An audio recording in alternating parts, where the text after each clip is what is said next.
का किस्सा सुनाता हूं आपको। मैं अब इलेक्शन में कैंपेन कर रहा था, तो अब जाते ना घर पे जाते, अब बोलते मिलो मिलो। बोला अस्सलाम वालेकुम खाला, जरा मजलिस को वोट दीजिए। उधर से आवाज आई, हाँ असद मेरे को खाला पुकार रहे तुम। मैं बोला अम्मा। बोले तो अम्मा बोल रहे, नहीं पहचाने मेरे को। बोला आंटी आपको कैसे पहचानूंगा मैं तो बाहर खड़ा हूं।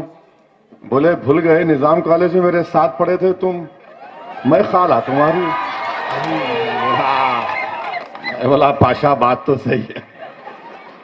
अब मैं बोला क्या पुकारूं आपको? बोले कुछ नहीं पुकारना, जाओ 11 को वोट पड़ेगा। मैं बोला ओके भागो। तो हमारे खवातीन जो है माशाल्लाह, एहतियात करना, बीच में नहीं आना वरना आउट कर देते आपको। हाँ बोलता हूं उसको, ठहरो। हिंदुस्तान के वजीर आजम बोले कि भाइयों बहनों,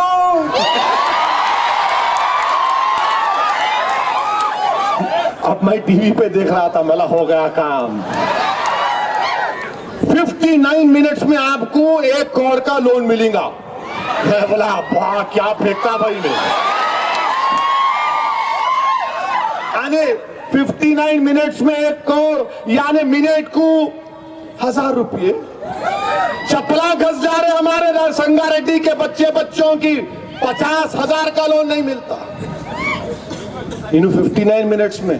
और मोदी साहब बोले, बड़े साइंटिस्ट भी हो आजकल, बोले नाली जारी करते, नाली में गैस है, गैस में पाइप घुसड़ के वो गैस लेके चाय बनाना मिला तो बना के दिखाओ। अब इनका मामला और क्या है? अब मोदी के दोस्त यहाँ कांग्रेस के जो कैंडिडेट है वो भी है, इनका एक्सपर्ट क्या मामला? आपको वीजा होना मेरा नाम लो, पासपोर्ट बनाना मेरा नाम लो, किसी की जोरू को अपनी जोरू बना के अमेरिका ले जाना मेरा नाम लो। क्या जग्गा जग्गा है जी इन्हें, महाराज ने हमको जेल को भिजा के बहुत कुछ हुआ, भिजाया भिजाया भिजाया।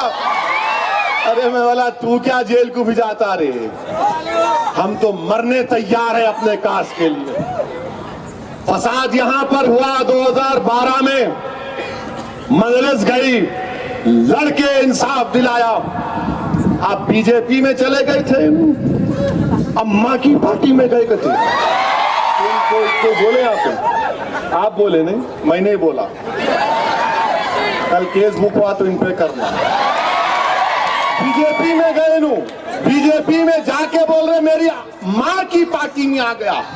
उसके बाद समझ में नहीं आया तो अब्बा के उसमें आ गए। क्या है रे भाई तेरा हाल? मेरे भाई 7 तारीख के दिन एक बात कह के अपनी बात खत्म कर रहा हूं।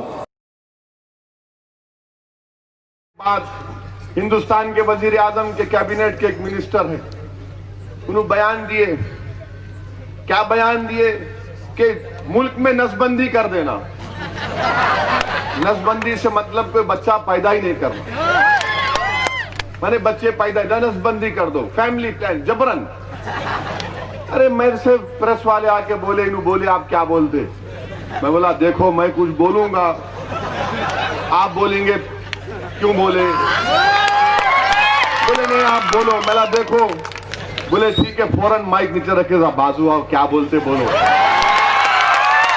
मैं बोला मैं ये बोलना चाह रहा था आपको कि मोदी के एक मिनिस्टर ने कहा नसबंदी, आरएसएस के सर संचालक ने कहा कि हिंदुओं को ज्यादा बच्चे पैदा करना, यानी संघ परिवार के लोगों को ज्यादा बच्चे पैदा करना। और उसी संघ परिवार के कैंसर के डॉक्टर है, उनका नाम नहीं लेता मैं, जबान खराब नहीं करना चाहता। उन्होंने ये बोले कि मैं ताकत की दवा दूंगा आपको, ताकि ताकत की दवा खा के आप बच्चे ज्यादा पैदा करें। मैं बोला देखो ये 2 चीजें हैं, ताकत की दवा और आरएसएस के चीफ का बोलना कि आरएसएस के जितने चाहने वाले बच्चे पैदा करो। अब मेरे को ये बताओ कि दवा नाकाम है या दवा इस्तेमाल करने वाला नाकाम है? दोनों में से कोई एक ही होना ना, इसीलिए उन्हें बोल रहे नसबंदी कर दो। यानी या तो दवा खराब निकली या पेशेंट खराब निकला, दोनों में से तो कोई एक होगा ना। आल्टो प्रेस वाले बोले अरे अच्छा हुआ आप टीवी पे नहीं बोले, हमारे को बोल दिया। मैं क्या करा, आपको बोल दिया। बात दोनों हो गई ना, उनको भी बोला आपको भी बोला, बात चले गई दुनिया में।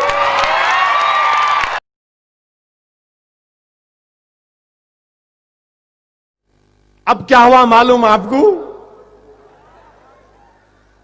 ये अल्लाह का निजाम भी। प्राइम मिनिस्टर रूस के एयरपोर्ट पे उतरे। मिस्टर मित्रों, प्राइम मिनिस्टर रूस के एयरपोर्ट पे उतरे तो हर मुल्क के सरबराह को वहां की फौज सलामी देती। सलामी दी, आप सलामी लिए और बैंड शुरू हो गया, जन गण मन नेशनल एंथम।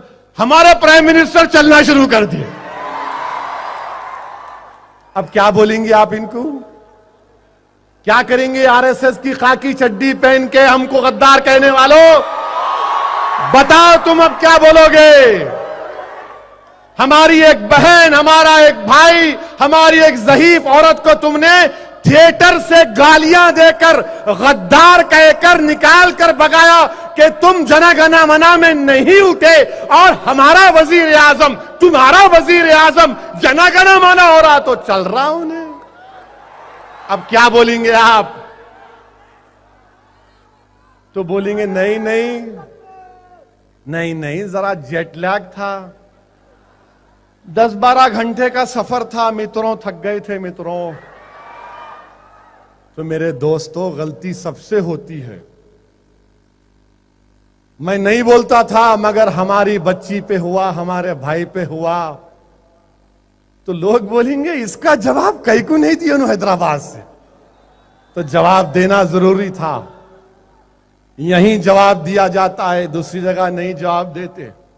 दूसरी जगह सेकुलरिज्म का स्टैंप लगा हुआ है, मसलहत का, बुज़दिली का, दुनियादारी का, रियाकारी का, झूठ का, मक्कारी का, फरेब का स्टैंप लगा हुआ है। यहां पर अगर कोई चीज है तो गुलाम बनने की कोशिश की जा रही है, गुलामी का हक अदा करने की कोशिश की जा रही है। इसलिए दुनिया हमको बदनाम करती है। मगर कब तक मुसलमानों पर शक किया जाएगा? हमने इस वतन को आजाद किया, रवादारी रवादारी की बात करते।